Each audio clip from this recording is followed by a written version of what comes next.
궁금하시죠? 블라인드에서 많이 또 돌더라고요. 왜 금속노련인지, 우리는 금융 아닌지.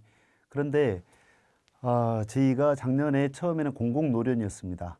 그래서 한국노총에 9개 노동조합이 있습니다. 삼성전자, 디스플레이, SDI, 삼성화재 등등등등 삼성생명 9개가 있는데 노련이 다 흩어져 있었습니다. 연맹이.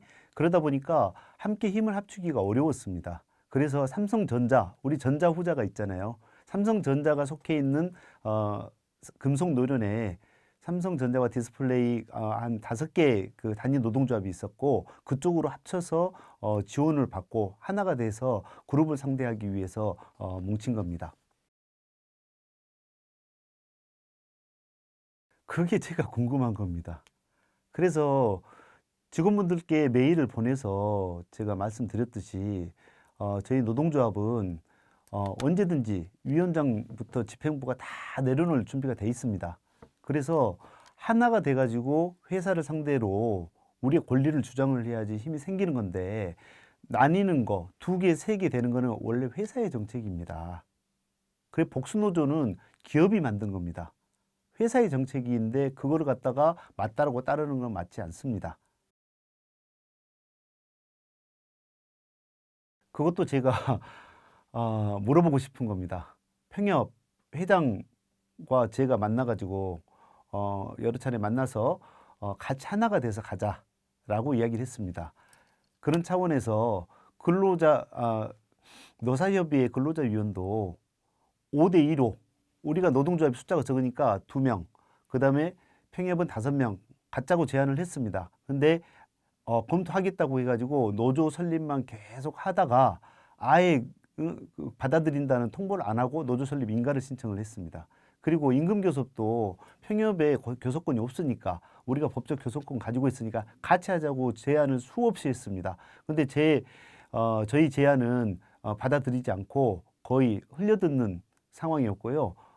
그런 상황입니다. 그래서 따로 할 수밖에 없는 상황이 됐고 평협은 임금교섭을 하다가 3차례인가 하고 나서 파기 선언을 했죠. 그래서 노조 설립하는 게 가장 목적이지 않았나 그런 생각이 듭니다. 평협 인가 신청 전에 하나가 되기 위해서 제가 전 직원들한테 메일을 발송해가지고 저희는 다 내려놓겠다. 같이 뭉쳐서 노조를 새로 설립하자라고 제안을 했던 거 기억하실 겁니까? 하실 겁니다. 그 꼼꼼히 보신 분들은. 그렇게 했음에도 불구하고 안 받아들였습니다. 그러면서 논리는 뭐냐면 2개로 가야 된다. 평협 회장이 이야기하셨죠, 유튜브로. 2개로 가는 이유는 서로 경쟁 체제가 돼야 된다. 그 다음에 간부들이 긴장하게 된다. 이거 회사의 논리입니다. 부서장, 임원이 우리한테 마감 쪼면서 하는 겁니다. 우리가 왜 2개가 돼가지고 서로 경쟁을 해야 됩니까? 직원들이 똘똘 뭉쳐가지고 하나가 돼가지고 대응을 해야 맞는 거 아닙니까? 그래야 힘이 생긴 거죠. 이렇게 갈라치기 전략은 분명한 회사의 전략입니다. 우리의 전략이 아닙니다. 그렇게 돼서는 절대 안 됩니다. 흩어지면 죽습니다. 뭉쳐야 삽니다. 동의 못 합니다.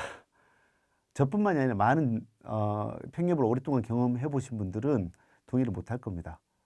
어용이냐 아니냐는 자주적이냐 민주적이냐에 따라 달라지는데요. 과거의 평협 제도 지금도 마찬가지입니다. 제가 봤을 때는 선거권과 피선거권 자체를 다 특정 직원들 대상으로 제한을 하고 그 다음에 정의원, 준의원 나누고 그 다음에 분회장 중심으로 해가지고 분회장도 임의로 선정하는 사람도 있고 이런 막 선거 방식이 이제 저 회사가 임의대로 주도하는 방식대로 가는 거예요. 그리고 7명 동시에 출마하는 게 그게 제가 시도를 한번 해봤는데 7명 런닝메이트 만들기 쉽지 않더라고요. 일반 직원들이 의지가 있는 직원들이 출마를 할 수가 없습니다. 그러니까 결국은 기존의 간부들이 만들어서 7명을 만들어서 나오거나 아니면 회사가 지원한 사람이 되지 않고서는 7명 출마가 어렵습니다. 근데 규정을 그렇게 바꿔놨습니다. 그래서 어용이라고 볼 수밖에 없고 또한 그 평협 회장단이 현직에 있을 때 고과 그 다음에 끝난 다음에 회사로부터 계속해서 부서장이 다 돼왔습니다. 회장이 부서장이 돼왔거든요. 그래서 거의 대부분이 부서장 돼왔고 그 다음에 임원 되고 그 다음에 승진하고 그 다음에 평협 회장 출신이 결국은 누구 됩니까? 신문화 파트장 거의 됐지 않습니까? 그런 거 보면 결국은 인사팀과 하나 짬짬입니다. 어차피 우리가 알고 있는 거고요. 그리고 회사 돈을 마음대로 쓰고 있습니다. 마음대로가 아니죠. 회사가 지원을 해주고 있죠. 취미반 활동비, 그 다음에 한마음 회의비, 또 그 다음에 부서 교류비, 이거 결제 저 평협회장한테 요청해서 다 쓰는 거지 않습니까? 그게 법인카드로 쓰는 겁니다. 그 회사 지원, 이거는 누가 해야 될 역할이냐면 인사팀의 신문아파트가 해야 될 역할입니다. 그 역할을 하고 있는 겁니다. 근데 어떻게 어용이 아니라고 할 수 있습니까? 지금도 회사가 지원하고 있다라는 저는 생각을 갖고 있습니다.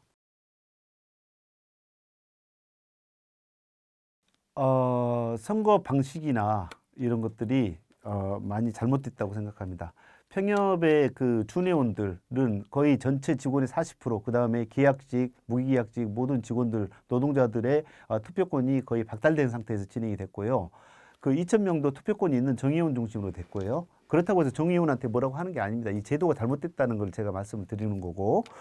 그리고 2,000명 이상의 사후가 동의해서 당선됐다고 하는데 출마할 수 있게끔 문호를 개방해야죠. 근데 우리가 지점장 하면서 아니면 현직에 있으면서 이거 출마한다는 거 쉽지 않지 않습니까? 근데 7명 런닝메이트를 만들어야지만 그게 출마할 수가 있어요. 현실적으로 가능합니까? 불가능하죠. 그러면 회사가 밀어주는 사람들이나 아니면 기존 전직 그 회장단이나 그런 사람들이 되는 거 아니겠습니까? 그래서 예전에는 기수별로 됐잖아요. 기수별로 됐는데 이게 회사가 이렇게 지원하고 있는 게 아니라고 할 수 있겠습니까?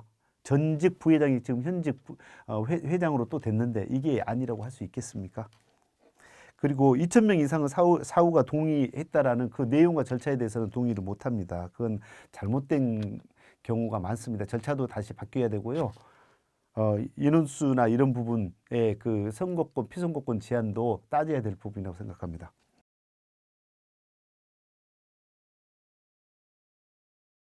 저는 그걸 못 믿겠습니다. 3,000명이 동의했다는 것을. 삼성화재에서 자회사인 애니카 손해사정 서비스 위원장이 요거를 제가 전송을 해주니까 한번 해봤어요. 신청을. 전환 동의 신청서를. 해보니까 이거 우리 회사 직원이 아니고 일반 국민들도 다 들어가서 신청할 수 있던데요. 저장되고. 이 3,000명이 진짜 우리 직원들이라는 거 어떻게 검증합니까? 이거 그렇다고 해서 감사 한번 받아본 적 없고 꼼꼼히 외부 단체에서 아니 외부 기관에서 검증해 본 적도 없고 단순히 숫자만 이야기했고 그다음 그 숫자도 아니 투표를 하려면 당일날 해야지 3,000명이 될 때까지 과반이 넘을 때까지 계속 시간 끌어서 몇 명 부족합니다. 몇 명 남았습니다. 그런 게 뭔 투표입니까? 절차상 하자가 있고요. 이거는 법적으로 반드시 간부들이 책임지셔야 될 겁니다. 제가 공문을 통해서 회사와 간부들한테 계속해서 책임져야 될 일이라고 말씀을 드렸습니다. 이거 믿지 못합니다. 저희는 적법하지 않다고 생각하고 있습니다. 평협 청산 절차 적법하지 않습니다. 오픈된 것도 없고 짬짬이고 그 다음에 3,000명 동의 그 내용 아까 말씀드렸듯이 애니카 손해사정 서비스도 들어가 있어요. 위원장도 들어가 있어요. 우리 직원도 아닌 사람들이 들어가 있고 그 다음에 그거를 청산하는 거에 대해서 법적으로 검토된 게 하나도 없고 검증한 것도 없고 이게 과반수 동의했다는데 동의 안 한 사람은 또 어떻게 할 겁니까? 그분들도 회비냈는데 동의 안 한 사람은 권리는 뭐가 됩니까? 그리고 몇 명 간부들이 그걸 청산한다? 그거 절대 동의 못 합니다. 역사와 전통을 자랑하는 평사원 협의회입니다. 그걸 갖다가 임의대로 몇몇 간부가 자기가 선출이 됐다고 해서 그렇게 해산한다? 그걸 추진한다? 그거 바람직하지 못합니다. 그거 안 됩니다. 그거. 그래서 현재 추진하고 있는 회장단은 빨리 평협 회장진에서 당장이라도 사퇴를 해야 됩니다. 아니면 진직이 사퇴했어야 됩니다. 평협 회장하면서 어떻게 그걸 다 누리면서 급여 혜택 받고 지원받고 그 다음에 여러 가지 인프라 평협의 모든 걸 활용하면서 회사의 지원을 받으면서 노조 설립해요? 그게 어용노조 아닙니까? 지금 노동부에 고소해 놓은 상태입니다.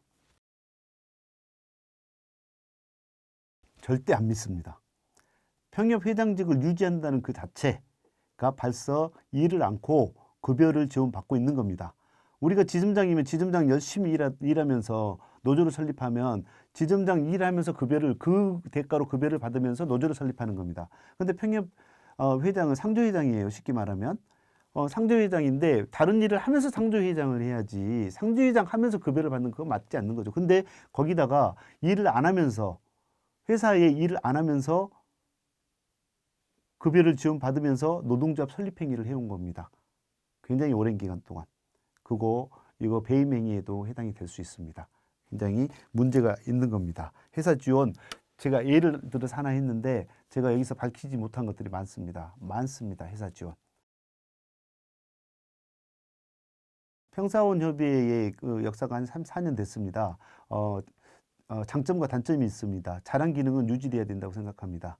근데 노동조합이 설립된 이후에 임금교섭과 단체교섭을 통해서 근로조건 변경하는 것은 노동조합의 고유 권한이기 때문에 그거를 제외한 나머지는 기존에 잘했던 기능들을 유지하면서 가는 게 맞다고 봅니다.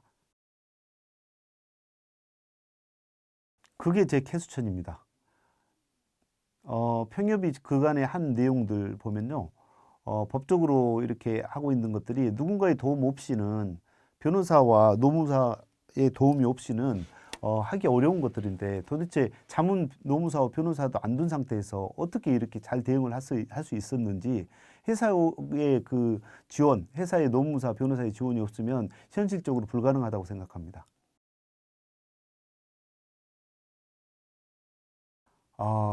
사우들이 지금 평협 때문에 피로감을 느끼고 있습니다. 68년 만에 노동조합을 설립해가지고 처음으로 이렇게 노동조합이 되고 있는데 단일 노동조합으로 하나가 단일 대우가 돼서 하나가 돼서 회사를 상대해야 되는데 또 하나를 더 만들어서 이게 그 복수노조를 만들겠다고 하는 회사의 주장을 지금 하고 있고 직원들을 갈라놓는 게 이게 정상적인 겁니까? 아니지 않습니까? 이게 바로 직원들을 힘들게 하고 어렵게 하고 불편하게 만드는 겁니다. 당장 그만두셔야 됩니다. 저는 참 정말 이거는 저만 알고 있는 거죠. 사실은 직원분들은 모르시는 거죠. 이 과정을 저는 계속 제가 경험하고 당사자였기 때문에요. 평협 회장단이 현직으로 복귀한 이유는 저희가 공문을 보내서 아니 노동조합 설립하려면 현직에 일을 하면서 정상적으로 지점장을 하든지 아니면 현직을 일을 하면서 설립하는 게 그게 법적으로 맞다. 근데 어떻게 회사의 급여 지원을 받고 평사원 협의회 지원, 인프라라든지 경비라든지 이런 것들을 활용해 가지고 노조 설립하는 게 그게 맞냐? 그러면 그거는 회사의 지원을 받기 때문에 자주적인 노동조합이 아니다. 그래서 공문을 보냈어요. 회사에다가 이 현장으로 발령낸 다음에 해야 된다. 그렇게 해서 어쩔 수 없이 지금 된 겁니다. 물론 이제 그런 내용을 보고 나서 이제 갈 수밖에 없는 처지가 된 거라고 저는 생각을 합니다. 전혀 다릅니다. 노조 간부가 왜 긴장을 해야 됩니까? 직원들을 위해서 최선을 다해서 일하고 있는데 노조는 하나여야 됩니다. 뭉쳐야 되고 그래야지만이 흩어지면 죽고 뭉치면 삽니다. 왜냐? 회사 너무 힘이 셉니다. 삼성 쉽게 보면 안 됩니다. 이 삼성이라는 회사의 경영진들을 쉽게 보면 안 됩니다. 엄청 셉니다. 우리 뭉쳐도 안 됩니다. 근데 흩어져요? 갈라치기 회사의 전략입니다. 라떼? 그 단어 누가 만들어냈겠습니까? 그 단어 쓰지 마십시오. 그거 안 좋은 단어입니다. 회사가 원하는 단어입니다. 고참과 젊은 직원들을 나누는 갈라치기 하는 전략이고 그걸 통해서 회사가 직원들 전체를 지배하려는 전략입니다. 유니온샵이라는 정의를 좀 정확히 좀 알고 있으면 좋겠습니다. 유니온샵은 노동조합에 적용이 되는 겁니다. 평협이 무슨 노동조합입니까? 평협은 상조회입니다. 유니온샵이 아니라 그냥 상조회에 입사할 때부터 그냥 가입하도록 회사가 만들어 놓은 겁니다. 그리고 유니온샵이라는 단어 쓰면 안 됩니다. 유니온샵은 과반 이상의 노조, 60% 이상의 노조, 노조원이 60% 이상 됐을 때 입사할 때부터 자동으로 가입하는 그런 게 유니온샵이고요. 조금 더 좀, 법에 대해서 조금 더 공부하고 조금 더 이렇게 좀 깊게 좀 알고 하셨으면 좋겠다는 그런 생각입니다.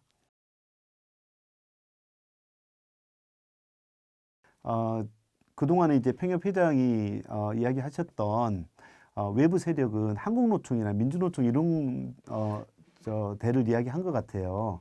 근데 제 관점을 바꿔야 됩니다. 무슨 말이냐?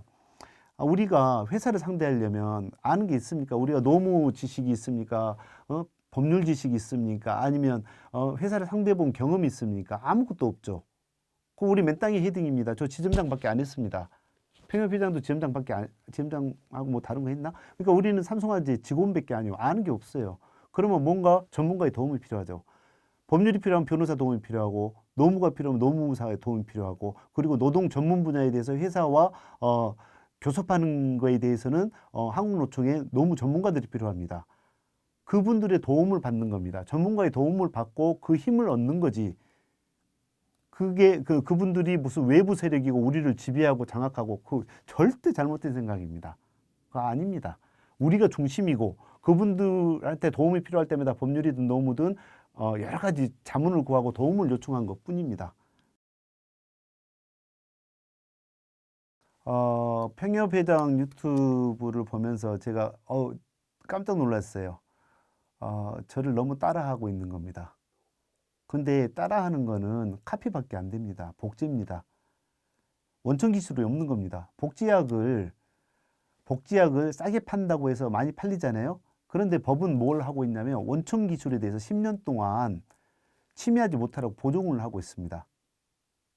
근데 노동조합 설립된 지 얼마 안 돼가지고 1년도 안 돼가지고 제가 했던 스킬과 기술과 이런 방식들을 똑같이 따라하는 건 저한테 동의 얻으셔야죠. 동의 안 얻으시고 그 하는 거는 그 상식적으로나 아니면 여러 가지 그거 안 맞는 거 아닙니까? 최소한 10년은 법이 보호하고 있는 겁니다. 양해 구하십시오. 앞으로 저 따라 하시려면. 예, 가입시켜도 됩니다. 작년 2020년 12월 31일 날 설계사 노조 설립 인가가 났습니다. 그리고 이제 설계사분들은 어디든 노동조합에 가입할 수가 있습니다. 그리고 특히 우리 회사 같은 경우는 엄밀히 따져보면 설계사와 영업총무와 지점장이 따로가 아닙니다.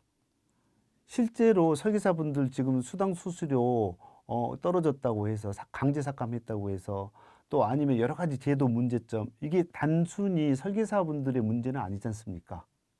우리 지점장님들이 회사를 대신해서 그거 설득하고 막아주고 대신 안쓰럽게 생각하면서 챙겨주고 있지 않습니까? 그거 지점장님들과 총무들을 앞세워가지고 회사에서 일방적으로 결정해서 진행하고 있는 것 같습니까? 그리고 설계사 대리점이 그 영업 현장에서 건의하는 거, 변경했으면 하는 거 이야기하면 본사에서 들어줍니까? 거의 안 들어주지 않습니까? 거의 일방적이지 않습니까? 그것 때문에 더 스트레스 받고 힘들어 하시잖아요. 지점장님들도. 그리고 지점장님들 개인에 대해서 뭔가 지점장들에 대해서 뭔가 제도 개선을 요구해도 회사 들어줍니까? 안 들어주죠. 총무님들 힘들고 어려운 상황, 뭐 잘못된 제도 이거 안 들어주지 않습니까? 마찬가지입니다. 우리는 영업 현장에 지금 잘못되어 있는 제도를 개선시키기 위해서 총무, 지점장, RC님들, 설계사 대리점 따로가 아닙니다. 우리는 다 한편으로 보면 똑같은 노동자이고 피해자이면서 회사를 상대로 해갖고 주장하고 요구해서 힘을 합쳐야 될 존재입니다.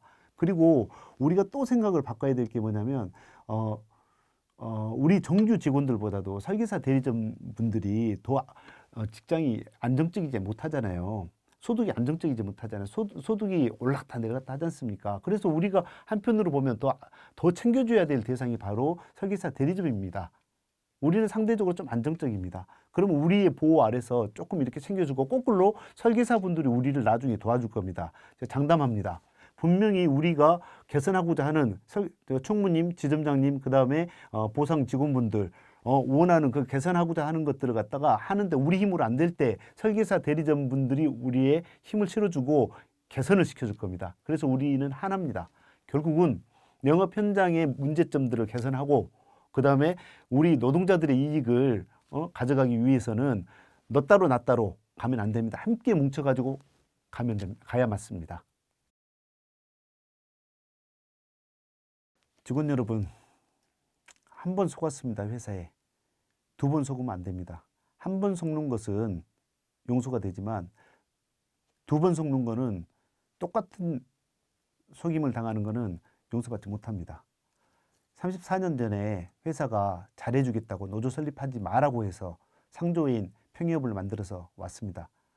근데 결국은 시간이 흐르면서 어떻게 됐냐면 우리 근로조건과 임금 이런 것들을 분리 변경하고 낮게 책정하는데 평협을 활용했습니다. 정확히 말하면 평협 간부들 핵심 간부들을 활용한 거죠.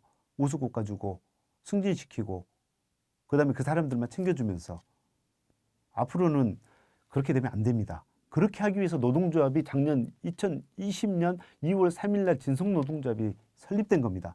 그런데 평협에서 노조를 만들겠다는 겁니다. 이거 뒤에 회사 있습니다. 여러분 정신 바짝 차리고 눈을 크게 뜨고 두 번 속지 마셔야 됩니다. 한 번 실수는 용서할 수 있지만 두 번 실수는 용서받을 수 없습니다. 삼성화재 노동조합을 선택해 주십시오. 그리고 함께 해 주십시오. 저는 모든 걸 다 버리고 다 포기할 생각으로 회사 해고될 각오로 시작한 사람입니다. 믿어주십시오. 저 승진 안 해도 됩니다. 고가 안 받아도 됩니다. 다만 제 소명의식, 삼성화재 노동조합을 통해서 직원들의 권리를 지켜주고 싶은 마음, 그거를 이룰 수 있도록 같이 힘을 실어주십시오. 감사합니다.